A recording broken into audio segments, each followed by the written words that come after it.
Alta Profit, assurance vie, retraite, immobilier, le meilleur de l'épargne en ligne depuis plus de 20 ans. Le Conseil en Plus présente Sud Radio, les incontournables de la gestion de patrimoine. Thomas Binet, Philippe David. Bonsoir Thomas, nous vous retrouvons tous les jeudis soirs avec votre consultante Stellane Cohen, présidente d'Alta Profit, pour nous parler gestion de patrimoine. Aujourd'hui, vous allez nous parler de la transmission générationnelle.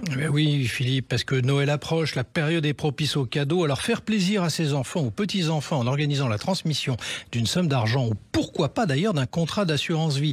Comment faire pour protéger ses proches dans de bonnes conditions? Quelles précautions faut-il prendre? Des parents peuvent transmettre à leurs enfants, mais également par des grands-parents à leurs petits-enfants. On va y répondre immédiatement avec vous, Stellane Cohen.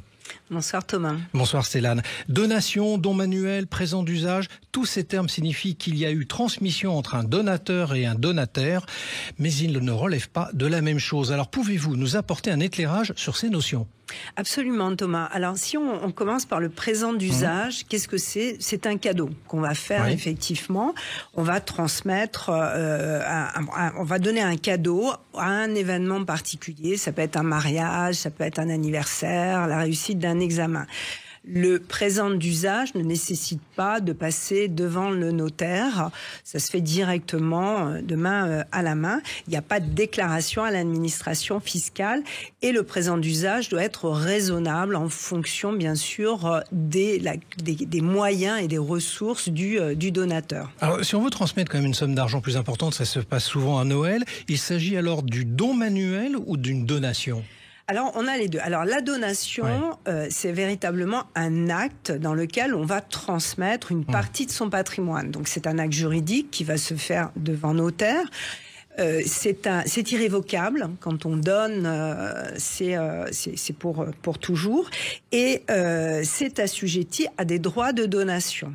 Alors, il y a un certain nombre d'abattements et notamment tous les 15 ans, par exemple, entre parents et enfants, on peut transmettre 100 000 euros sans droit de donation. Alors justement, maintenant, il y a le don manuel, on en a parlé il y a un instant. Voilà, alors le don manuel, c'est différent. Donc là, on va vraiment remettre de main à la main. Ça peut être un objet, une voiture, un bijou, une somme d'argent. Il est irrévocable également. Et là, il va être déclaré à l'administration fiscale par le donataire. Celui qui va bénéficier de ce cadeau, c'est lui qui va faire la déclaration à l'administration fiscale. Il est également taxable, mais là, il y a aussi une franchise qui est de 31 865 euros par bénéficiaire. Donc 31 865 euros. Et si on veut transmettre un contrat d'assurance vie, Stellane, à des enfants ou à ses petits-enfants, comment ça va se passer ? Alors, pour un contrat d'assurance vie, ce qu'il est pertinent de faire, c'est de faire un pacte adjoint. Surtout quand on a des enfants qui sont encore mineurs, parce que le pacte adjoint va finalement définir les conditions de la gestion du contrat d'assurance vie jusqu'à l'âge du bénéficiaire au moment où il pourra récupérer le capital. Donc à ajouter un pacte adjoint avec la transmission d'un contrat d'assurance vie est extrêmement pertinent. Et là, le formalisme est donné par les compagnies d'assurance. Donc on a un certain nombre de solutions qui se présentent pour nous si on veut faire ça.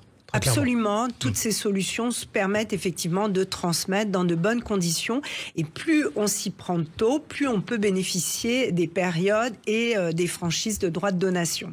Merci Stellane et Thomas, on vous retrouve jeudi prochain pour un nouveau numéro d'Oser investir, les incontournables de la gestion de patrimoine, et on vous retrouve également Thomas dimanche 9h45 pour Oser investir l'hebdo. Sud Radio, les incontournables de la gestion de patrimoine. Thomas Binet, Philippe David. avec Alta Profit, assurance vie, retraite, immobilier, le meilleur de l'épargne en ligne depuis plus de 20 ans, le Conseil en Plus.